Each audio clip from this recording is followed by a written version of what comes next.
Welcome to World Chefs Podcast. I'm your host, Ragnar, and you're listening to World on a Plate. Thanks to our sponsors, Nestle Professional and Electrolux Food Foundation. Without this, wouldn't be possible.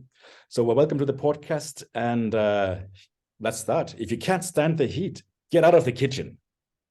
Who hasn't heard that phrase before? It's no news that the kitchen can be a stressful place, but how much do we know about stress factor in the kitchen? What are the facts, and how do we manage? So, and by the end of this podcast, you will be able to participate in a worldwide survey on stress in the kitchen. And to talk about this, well, I have with me the author of this survey, Wonda Grobbelaar. Welcome on the show, Wonda. Thank you for this opportunity afforded to me, and to speak about a topic that's really close to my heart. I love chefs, but I also know sometimes it's a really difficult industry to be in, and sometimes people leave. That's right. I think it's a really serious topic we should talk about. And you just to present you as an expert in leadership and management training, you specialized in teaching soft skills and creating lean cultures in Industry 4.0. You might tell us more what that means later on. But actually, you started your career as a chef, right? You were a pastry chef, or you were a chef? A lot of it? In fact, actually, when I was 8 years old, I insisted from my mom that she should buy me a chef's hat and a recipe book. And I taught myself since 8 years old. But somehow during life, I never reached the stage in my early years to study as a chef. And much later, I've decided that I want to follow this career. So yes, I started at the very early age. Started as a chefing. So tell us about yourself. So how did you come from choosing to be a chef, and where did you go from there? I also love academics, and I believe that there's a need for research in the chef's world. I really believe that there should be people that look after chefs, because many times we have a lot of skillful people that's really good in what they're doing, but we don't really look after the well-being of chefs, for example, and to make them happy so that they can really live out their passion. Many times kitchen becomes really an awful place to work in due to maybe different factors, management or any case like that. That's right. And I mean, because you cover a very wide spectrum. We're going to talk about stress in the kitchen, and this is related to your survey now. But yeah, you talk about soft skills. I mentioned before lean culture and Industry 4.0. What is that? Okay, so I'm not sure if you're familiar, any one of you. During the ages, since the 1900s, we had Industry 1.0, for example, where automation, technology, and in fact, the weaving machines came into practice in the UK. And obviously, change is difficult for everyone, and everybody was upset because it's going to take the jobs away from people. And through the ages, it was a little bit slow in the first part. So only recently, Industry 4.0, so we had 2, 3, and 4. It's where something happening in the technology world. So it was the implementation of automation, what as we know it today. In fact, actually, if you travel to Japan, they're already talking about Industry 5.0. Right. So what is the meaning of 4.0? It means that automation, maybe specific, also related to robotics, it means that the robot is implemented that maybe what many people believe could take a job away from the chef. But if we move to, then people start to learn currently that actually it will become an assistant to people. It's not taking away jobs, but it's about technology and the industry and how it's been changed over the past 100 years. Like another whole fascinating topic, and I'm sure like the stress factor is actually a part of that. You know, from if you see these pictures from a kitchen in the 30s, they would have a brigade, like people were hand washing dishes, and the ovens were not like as powerful and precise as they are today. So all that is like you're cooking for the same amount of people, maybe with a brigade of 10, 15 people that you used to need 50 people plus staff to help with the porcelain and the cleaning up. So I guess so. You tell us about your study. So is this somehow also linked to stress? Is equipment can also reduce the stress factor? Is it that how we can use it? Yes and no. So, what I'm particularly currently interested, because there is some studies already conducted, not in the kitchens. All studies is normally related to manufacturing, um, humanoid robots, social robots, for example, um, technology not associated in commercial kitchens, for example. But I'm particularly interested in personality of a person, because definitely, for example, age and gender could play a role in stress levels. What I've so far discovered, and I'm busy conducting the physical study, but for example, older age men is better with stress in kitchens than younger chefs. Right. So I still need to go through all the data. Also, for example, that females is maybe sometimes more stressful than men, for example. There's also a lot of factors associated with that. But personality, I believe, after my studies about personality, that if we could make sure that we hire the right person for the right job in the kitchen, that we can try and it will reduce the stress levels. For example, if we hire a person that has a neurotic personality and we place him maybe in a high automation area where there's a lot of automation, it might be that the stress levels is even higher of this person than somebody that's maybe um, a different personality working next to it. So my research study I'm currently doing is I want to establish to see which personality types is the best to work with technology and overall in kitchens, because as we know already, that a chef job is already a stressful job without any technology, like you rightly say.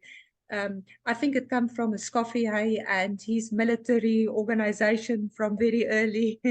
And I think that tendency is still in the kitchen sometimes. I've been working in kitchens all my life where I have experienced that very military action, shouting and screaming. Unfortunately, it's still in the Yes. kitchens in some places in So the your world. So. study is actually to have a look at personal characteristics and how they will react to in different situations, different work situations, how they would react to stress, and or maybe they experience stress differently. Let's before we go there, let's so what makes a job stressful? I think being a chef is on the list of surveys, like being part of stressful jobs, like being a surgeon or a firefighter or people working in healthcare or policeman. What makes the chefing industry, a restaurant, stressful?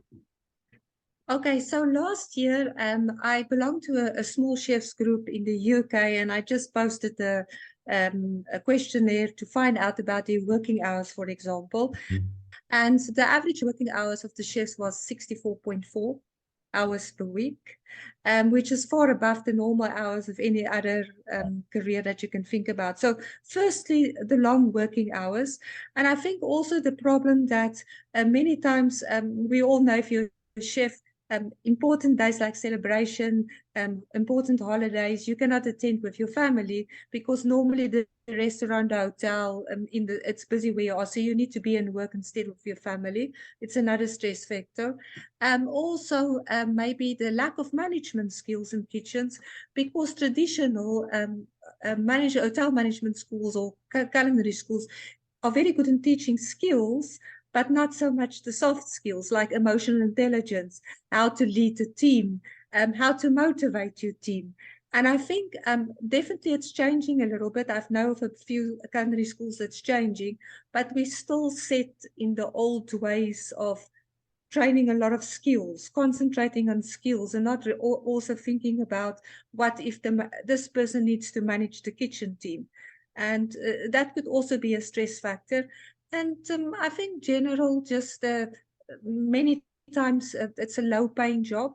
People don't always respect the skills of the chef and the talent they have. I've seen very talented people in my life, but unfortunately, management of big organizations don't always see the value of such a person, and they tend to pay not a lot of money, and all of these factors contribute to stress levels in a certain way. So Yeah, and I guess it's probably go back to why is the kitchen such a masculine, sometimes toxic environment, is sort of these issues seem to be not taken. They seem to be taken for a weakness, but it actually it does have really severe health implications, doesn't it? I mean the Exactly. symptoms of stress. If you look in your brigade, if for our listeners, what would be a typical symptom of if people are burning out in your brigade around you?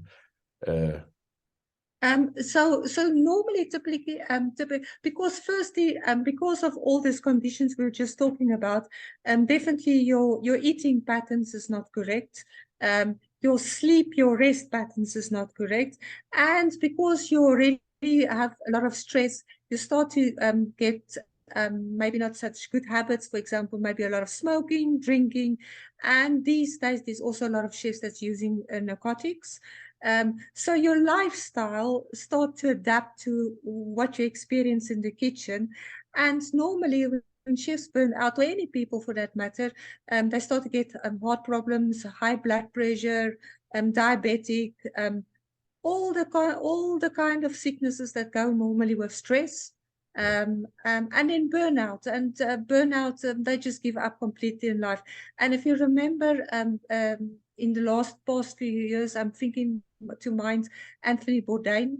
I was a big follower of this specific chef, and I think eventually life just got to him as a chef, and many chefs end in that way, because of all the stress and pressure over years. And then eventually, this is happening many times to chefs.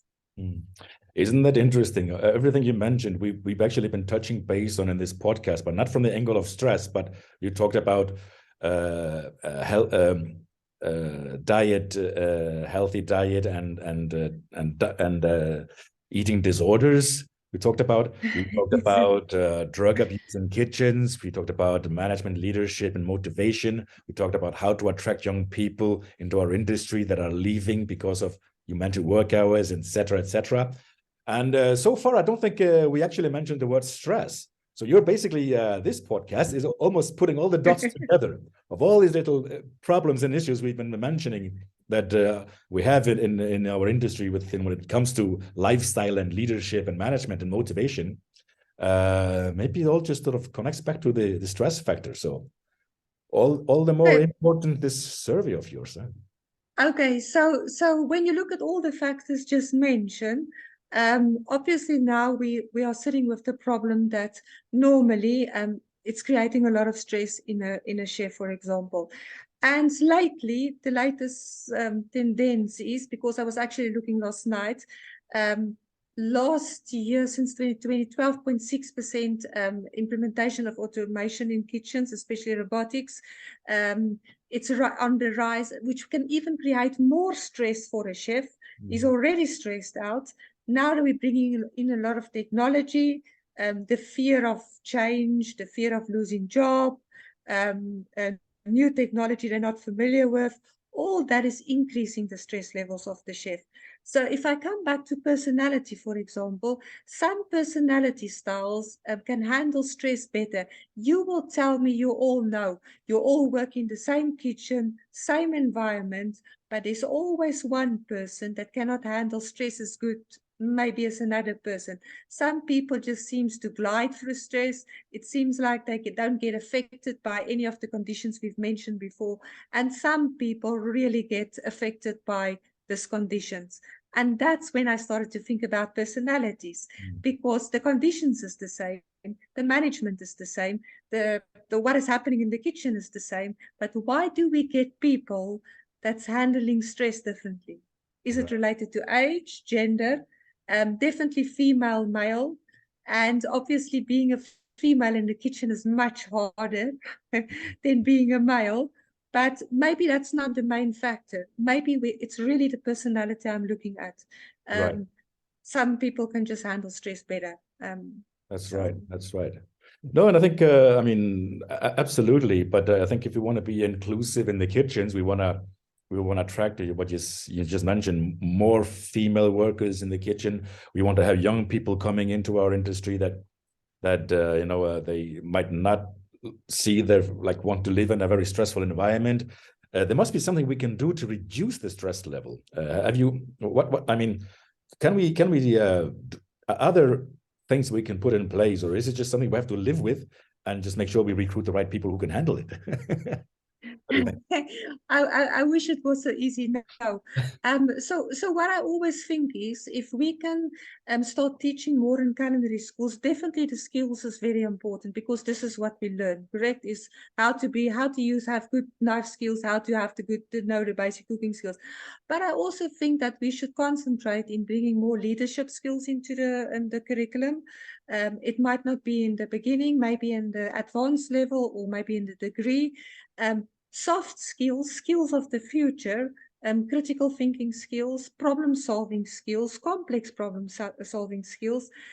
Before I was teaching culinary students, and I used to tell them, when they came to me and tell me the product is finished in the storeroom, I used to tell them, well, think of something that you can use. I was trying to teach them to learn about critical thinking skills. I think, and especially in the country where I live currently, people teach not to think, because remember the area where I'm living currently in, and we should teach also students to have all the skills of the future, not only the traditional skills of a kitchen, as well as that will prepare them for jobs of the future. Because definitely, if you believe it or not today, in a few years' time, there will be new technology in your kitchen. Even if you think today it will never happen, remember the mobile phone when it came out? We all thought this is unique and it's only for special people. And today you can find anywhere in the world, you will find somebody with a mobile phone. So technology is coming to your kitchen. And if we don't solve the stress problems that's already created from the past at a moment in the kitchen, it will just become even a more stressful place to work, and less people will join the industry, because obviously nobody wants to work in a place where the stress levels is very high, and you will burn out very quickly. So I think it's ideal time now to start implementing it in culinary schools, skills of the future, leadership skills, and start training people for a broader spectrum of skill set, not only specific on culinary, and prepare them for jobs of the future. Yeah, yeah. No, I mean, if listening to us now, I know there's a lot of people of different nationalities on a different level in the kitchen, and some of them are on a management level. What would be the skills of a manager? How do you manage in a stressful environment? How do you need to change your behavior, depending on your behavior currently? But what do you see as, like, you've in your experience in the past? What do you see as typical pitfalls where that people? Okay, for me, there's two things that's really important. Doesn't matter if you are management in culinary or any management. There's two things that is really value. If you look at kitchens today all over the world, firstly, you will find a mix of cultures. There's many times different people from different cultures working together. So I always teach my MBA students, my doctoral level students, that firstly, you need to understand the person's culture. Very important, because we do look the same, we act the same, but we are different. And if you understand how to motivate your team, how to speak to your team, is it a collective culture? Is it an individualistic culture? It's already a far way that you come, because you will know how to give instructions, how to reprimand them, how to pull your team together if you understand everybody in front of you. That's point number one. Point number two is emotional intelligence. It's already set, and it's a very well saying around the world currently. Emotional intelligence is actually more important than IQ, because I know many people with a very high IQ, but if you don't have emotional intelligence, you cannot share anything with people, because you don't have that skill or ability to speak to people so that people will listen to you. You don't understand people. You don't know how to talk to people. So definitely, this is the two most important factors for me. And then you can look at other skill sets, maybe leadership skills. But if you know this too, already you will know how to manage your team, how to motivate your team. Because sometimes in kitchens, like we all know, that life gets hard. It's a very busy night. Everything goes wrong for some reason. How do you speak to your team to motivate it if you're also tired? And maybe there's all these different nationalities. If you know how to do it, you will get a far way if you know what you're doing. Exactly. And I guess these are like, now we're back to personalities and I mean, emotional intelligence. Is it something that you learn in practice or something that you're born with? Is it, I guess it's not something that is easy to teach to people, or is it? It's fairly easy. There's certain guidelines. So like everything, we can teach you the guidelines. I can tell you what you can do with it, but you need to practice it. Yeah. So you will learn the skills, and there's many good books that you can use. I'm thinking now about, I think it's Daniel Goleman. For example, it's a very good book to read. There's many good classes offered, online sessions that you can attend. For instance, myself sometimes go to kitchens, culinary schools, and I will offer a session on emotional intelligence. But after all, I can tell you everything, but you need to practice it. Even if you start in the very beginning, you need to keep practicing it little by little bit. Will you succeed the first time? No, because we are human. In fact, actually, research has proven if you can keep doing it for 60 days, it will become part of you. Right. So you need to keep practicing it all the time, and eventually you will get used to it and you will be able to apply it in your normal day job. So what would be sort of basic, what would be your first lesson or your first point to make when teaching emotional intelligence? I think firstly, know yourself, because if you don't understand what is upsetting you, why you get angry, and why do you get angry, maybe it could be past issues, maybe something happened in the past. Self-esteem, know yourself, why do you react in a certain way. Think about if somebody maybe reprimand you, give you not a good critique about something, or how do you react? So learn why and what is the reasons you react, and how do you react to people. That is point number one. And then also, if you can learn, I used to tell this to students before, if you think about a beggar, when you go to the dustbin, he's looking for food to eat. You will take out something that looks good. You will take, say it was a box of food. You will pick the food that is maybe still fine to eat, and you will throw the rest that he cannot eat. And this is exactly the same that you should practice when somebody is giving you a bad critique, or maybe don't speak to you in a nice way, or maybe you feel that this was not really, it's not what the person said, it's not me. But listen to the person, take out from that discussion, maybe that could be helpful for you, and throw the rest away. It's not mean for you, it's not for you. It's maybe that person's opinion. So if you can remember that, that is two good points to start. And then obviously from there, you need to learn about people, and further discussions will be about what you can do to improve this emotional intelligence further. But definitely know yourself is number one. You cannot learn emotional intelligence if you don't even understand yourself. So you have to do like a self-evaluation of yourself. Yeah, yeah. And it sort of seems that well, you said it in the beginning, the human resource aspect in our industry is often like set aside. Teach technique, teach skills, but not really the managerial and the social intelligence and what have you. Reminds me on something that I've often heard in our industry is like you lost the great chef and got a bad hotel manager. When it's typically like when you took like it was the guy who made the best food would all of a sudden become the hotel manager.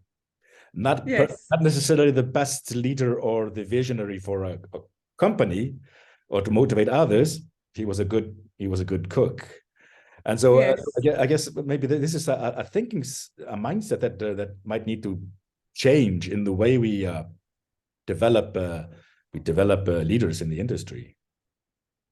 Yes, I 100% agree with you. I think if all of the studies, even if, for example, this research that I'm busy conducting, there's simple tests that you can give people when they come for interviews, when you screen them for certain jobs in the food industry, in the hotel industry, that you can get some idea, what type of personality, what type of person is that, so that you can place this person in the best position that will be most suitable for you. Like we all know today, that many times CVs doesn't mean anything any longer, because I can write anything on the CV.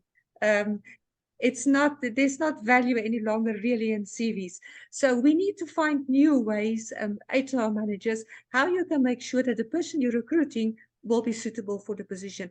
It is not to say the person should always have all the experience. For example, if we think maybe about a certain position, but firstly teachable, and is the skill set, the personality of the person suitable for the specific position. So I think if we could move away as HR managers, stop looking only at CV, what is the credentials on the CV, and start looking at about personal aspects of the person. I think really not only for the food industry, but even recently I was looking at caregivers for hospitals.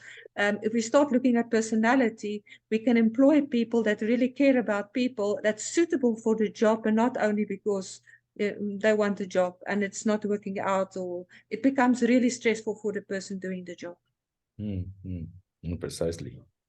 So now we have you have your survey, and we're gonna send your the link to the survey out with this podcast. So if you're listening to this podcast, you can go straight to the podcast page on worldchef.org, and you can access the survey.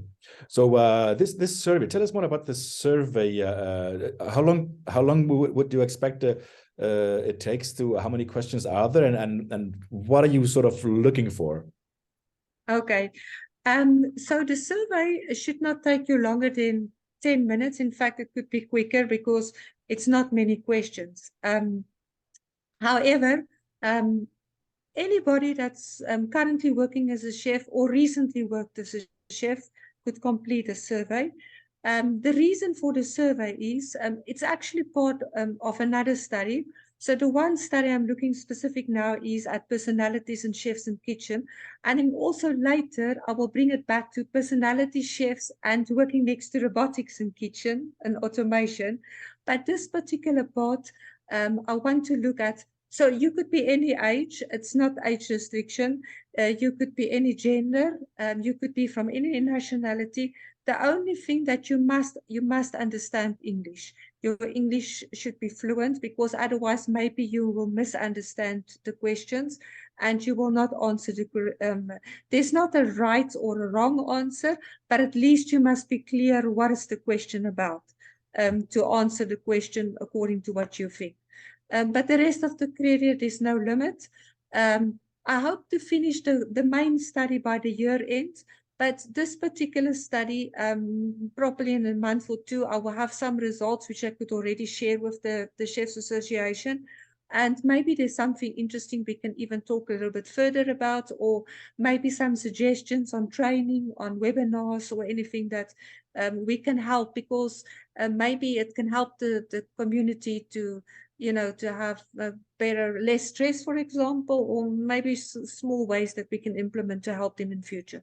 Right. So with the results from this survey, so what are you going to be what are you hoping to find there is sort of what type of characters would react differently to more or less stressful situations? Is that sort of the what you're hoping to assess? So I'm looking at specific personalities, and it's not to say that if you have a certain personality, you will never be able to work in a kitchen, but maybe we need to look at the position you're going to work in the kitchen. As we know, some stations is much more busier than other stations. So maybe it will be important to understand the stress level of the person so that we can place him in the correct position in the kitchen, and maybe not in the critique point where the most stress is happening, for example.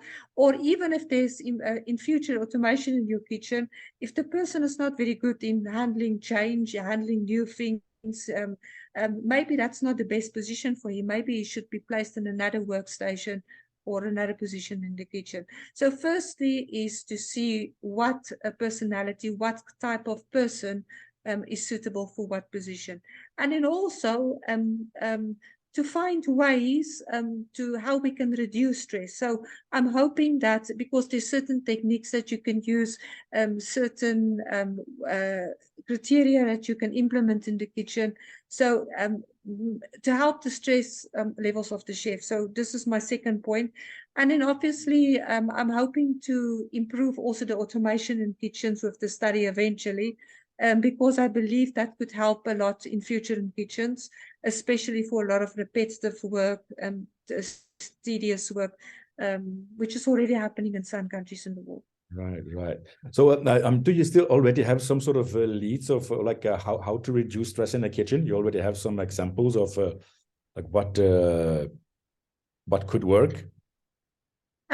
So ideas, what, for example, what we can implement already is maybe you need to look at the well-being of the person. So I don't know if all of us seen the picture on internet, on social media, where the chefs is eating in the kitchen on the dustbins, sitting on the floor, trying to eat. By caring for your staff and showing empathy to your staff, maybe is already a starting point, because we're all human beings. Maybe salary, it's not always about money. People always think, well, money is important. Yes, it's important to live, but showing empathy, showing respect to your staff, making sure that they have a proper place to eat when it's their break time, trying to reduce the hours, be fair on people, maybe respect people in the kitchen. Everybody is important, from the head chef to the cleaner, for example. Make sure you communicate changes in the kitchen very clearly to your staff. I think many times stuff is happening, there's not proper communication. It creates more stress for a person, because you don't know, is this a replacement? Is this going to take my job? Is this going to be difficult to operate? I don't have knowledge to do it. It's all small things that we can really do very quickly. Effective communication, emotional intelligence. See if you cannot offer your team a short course. There's many webinars. I'm also willing, if you have any opportunity for me, I can do an online seminar for half an hour.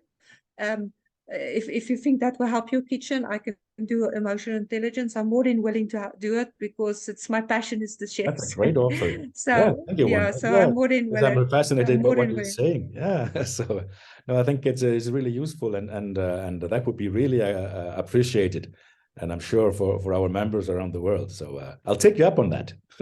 Yeah, sure. You're more than welcome. I'm always willing to do it. So. No, and those were actually, this was great input, and some great examples that really is not, it doesn't take any investment as such, or it's more changing the mindset and the mindfulness and the behavior and the way we talk to each other, the communication, as you said.